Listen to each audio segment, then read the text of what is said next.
Well, we started about 18 months ago. We started on the whole office journey. It's nothing less than a journey. I know it's a cliche, but it's nothing less than a journey. So we started February, I believe, back in last year.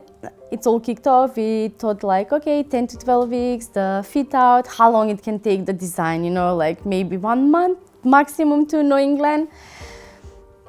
Yeah. We knew that Westbourne Grove has been bought by developers. They've been actively seeking planning permission. They're a long way down that track to build, I think it's 11 luxury flats there, and they want to knock the whole building down, move it out by about 8 feet, and then put a new retail unit in the bottom, dig out a basement, put 11 or 12 luxury flats on top. So there's a finite period. We couldn't stay at Westbourne Grove any longer, so we had to move. So we ended up looking at 10 properties over a couple of days, all around Holborn, Tottenham Court Road, Oxford Street, Goode Street area. And some were just wildly not us, you know, just dingy, corporate, not right. There was one that looked like kind of like a 5-star hotel, but the wrong sort of 5-star hotel. You know, it didn't feel like us. You know, there's quite a unique feel to Reward Gateway, I think, and sometimes it's quite hard to even to describe the feel, but you know it when you're in it. And it's a mix between, you know, it being cool, happy, fun, relaxed, professional, and slick. There's a whole mix, and warm and friendly. There's a whole mix of things together, which you kind of know when you're in it. And TCR really nailed it with just loads of beautiful natural light, and incredible locations for clients to come to. You know, so easy to describe. Get out the tube at Tottenham Court Road, look across the road, Dominion Theatre, we're next door. You know, and we loved that, and we really wanted our new office to be a home where clients could come and meet people, and we could host events, you know, continuously. There was a moment when we were worried about it because the landlord initially said that dogs were not allowed. We were like, we cannot have an office that bans dogs because, you know, dogs are kind of, you know, part of our culture. You know, even if we haven't got one there all the time, we want to know we can bring a dog if we want to. For about 6-8 weeks, that was a sticking point on the lease. But then the landlord decided, because they didn't want to change the lease, but they decided that the interpretation would be that their dog couldn't sleep there overnight, but if it was just visiting during the day, it would be okay.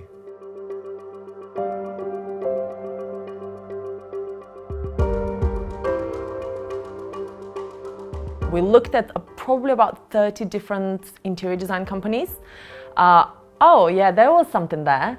Glenn really thought that he wanted a very small company. Knowing Glenn, how he started the company, and it's giving a chance to those people, and I think that was really lovely thought. So we had a brief of having small companies, but knowing the complexity of the project and that they need to look after all the areas, we consider a few bigger companies. We ran a pitch to find an interior design agency that could help us you know, work out the vision for the property and deliver it. Area Squared, who we chose, they had great visual presentation. They'd come up with some great ideas, but also we believed they were credible and established enough that they would actually be able to deliver.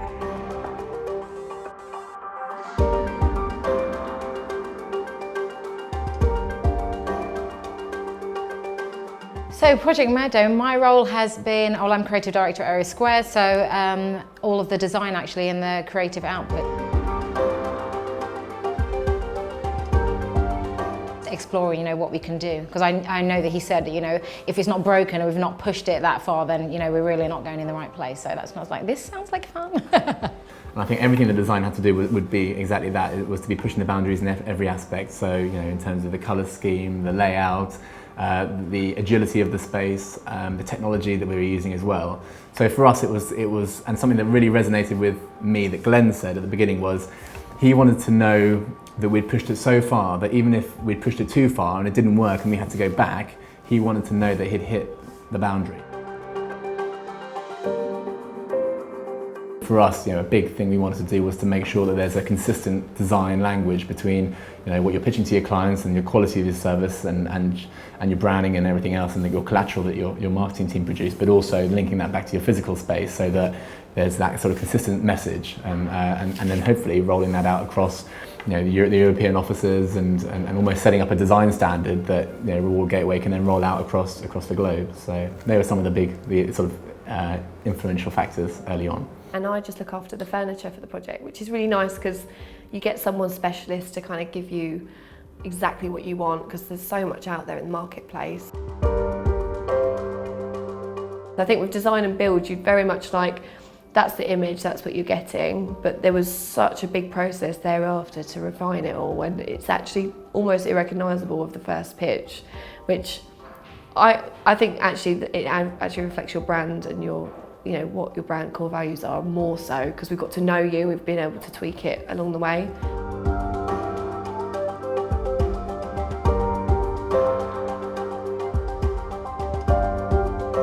We then took the step of laying out every single piece of furniture with tape in the offices in TCR to make sure that everything worked, so that there were the right walkways through. So all of the furniture was laid out with tape, so you could literally kind of walk through the office and have a feel for where everything would sit. Because often what happens is when you look at the paper designs and look at the design in the flat or even a 3D rendering, it doesn't look quite as you expect in terms of the space that you've got.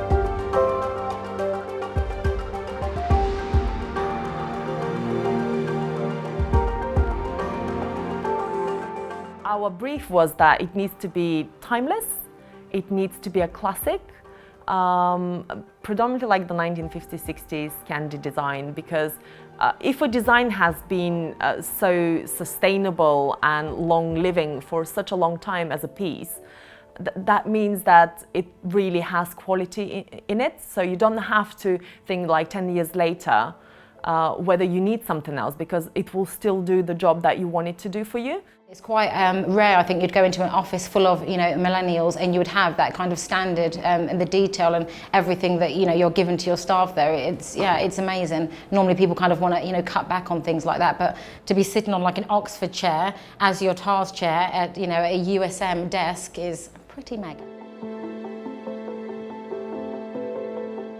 And Glenn has a very clear vision of what it was he wants, and the fact that it needs to be classic designers, definitely no imitations or copies or anything, everything has to be the original. So we've got Oxford chairs.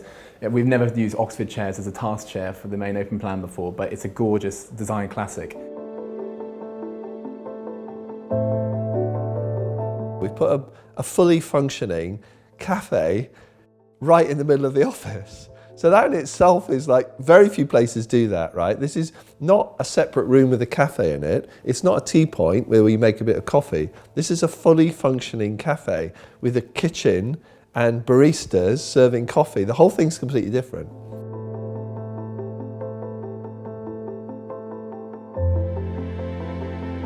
Firstly, we started looking for companies that can actually provide that service for us, because it's not the usual cafe that you pop into. It's someone that needs to come into your office and open up a service there for your employees. And I was like, okay, I can get away with having just like 10 companies that I can contact, ask about, and maybe shortlist 3, show them to Glenn and Richard and see what they're gonna think of them. And then Glenn didn't like any of them.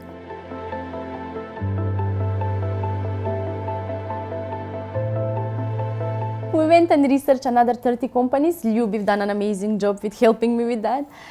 And finally we found Baxter Story, that they were just perfect. They've worked with us, with our HR team, to hire people that actually would fit within our company, that would be the best match for our employees, that would be people that share the same values as us.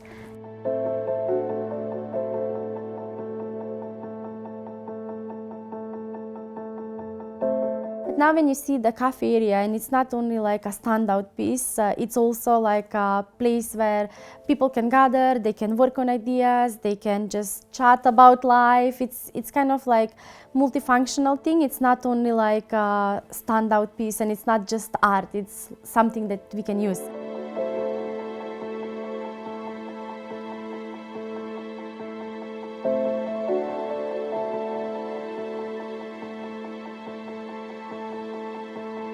Well, our main client's been very demanding, but in a very good way. So I guess I'm the client, is my role in the project.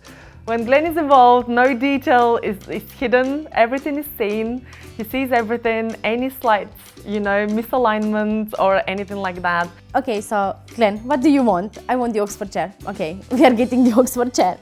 Glenn, you never really know what you're going to get. You never know what you're going to get. But actually, because his passion is furniture, I got off lightly every time. Like, I'd walk in, his face would light up like, well, as you edit that out. His opinion is very valuable.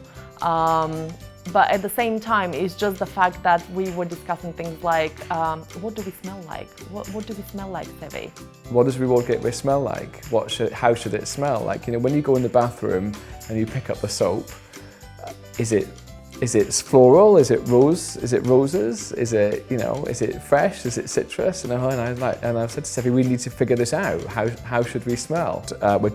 We think about to change to Aesop, which is made in Melbourne. It's an Australian business. I really love the idea that over time we might have something in each of the Reward Gateway offices that's kind of sent by one of the other offices to kind of connect us together globally, and I think it's part of how I'm trying to build social capital and friendships into the business. But Aesop is made in Australia and it has some very mild citrus smells, so that's kind of how we decided we would be.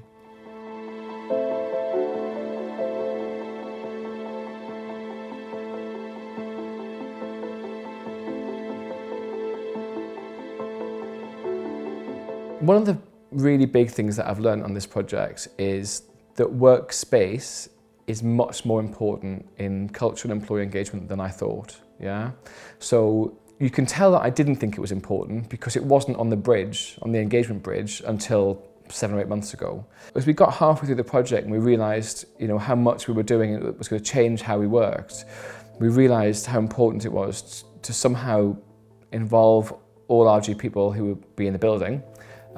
And also kind of take them on the journey, and we weren't really sure how to do it. The real magic thing that happened was when we found Bright Spot Strategy, who are a strategy consultant that help you migrate into new workspaces and design new workspaces, which I never even knew existed. We are basically facilitating a lot of the engagement with the staff and developing the norms and protocols and defining how the space is used so that once everyone's in the space, they can really take advantage of the design.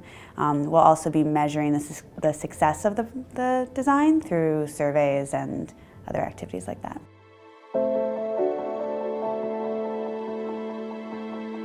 Both of our firms do a lot of work with engagement and employee satisfaction, and ours, a lot of it is specific to the workplace. And since the workplace was recently added to the engagement bridge, it seemed like a great opportunity to see how you can leverage your new workplace to look at how staff are engaged. First impression is I wanted to work here. It was such a great culture, and some of the things that you do to engage your employees, I think we want to bring back to Bright Spot and engage our colleagues and employees with that. So we've been involved in the process for about 2 months now, I think. And so first what we did was what we call a diagnostic of where all the staff were in relation to this new change, and how prepared they were, what they knew, and tried to basically collect that input and then put together some contacts to introduce them to the space. So a lot of the activities so far have been leading up to the move. So defining all of the kind of things you need to know, documents, developing what we call work modes. So basically saying what kind of activities should happen in each space. So when people show up, they're not just like dumbfounded, they actually have an idea of how to use the environment. And we think of spaces in sort of hardware and software, and the walls and the furniture and some of that stuff sort of built in, but the software is you guys, how you'll interact in the office and how you'll support each other's work. And I think you've prepared for that as well. So I think you'll do amazing things here. I think you'll do great work, and it'll be an exciting new environment for that. I've never seen an office where you so carefully considered how will this work for our team and our employees, as well as how will this work for our clients and the people we bring in. And given that you're a walk the talk company, you want to showcase best practices, and I think this is a place that will allow you to work in the best ways and showcase best practices for everyone else as well.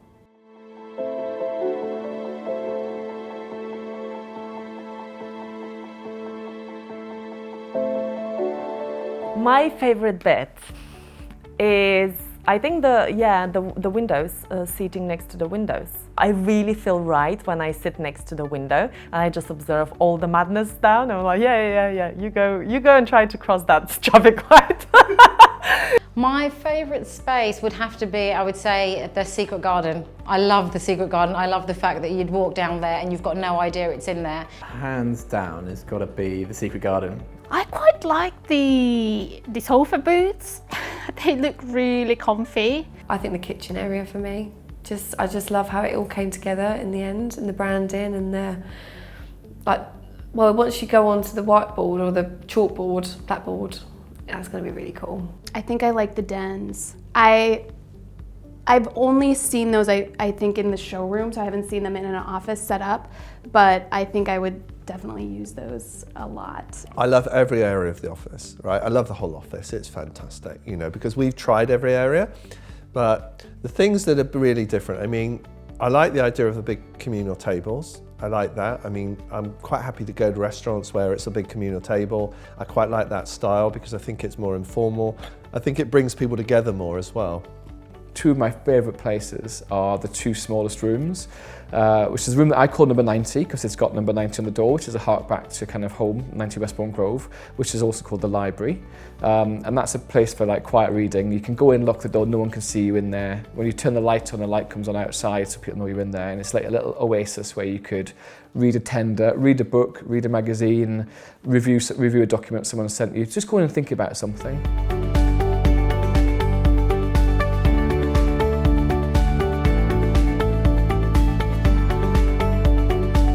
Every time I go back to the new office and I have a look around and I actually see that all the decisions that we've made, it does make sense, it does come together because we wanted to have different spaces for people to work depending on their activity, so not getting them being stuck on a desk. I hope everyone will be really excited by the new office. It's a tremendous upgrade to 90 Westbourne Grove.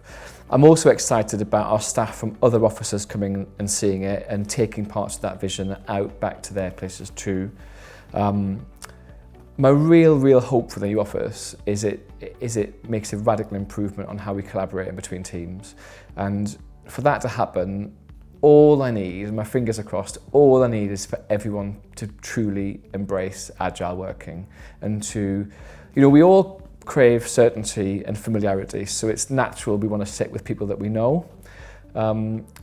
But it's great if you can expand your world so that you know everybody in the company. And the place to start with that is everybody in the office in London.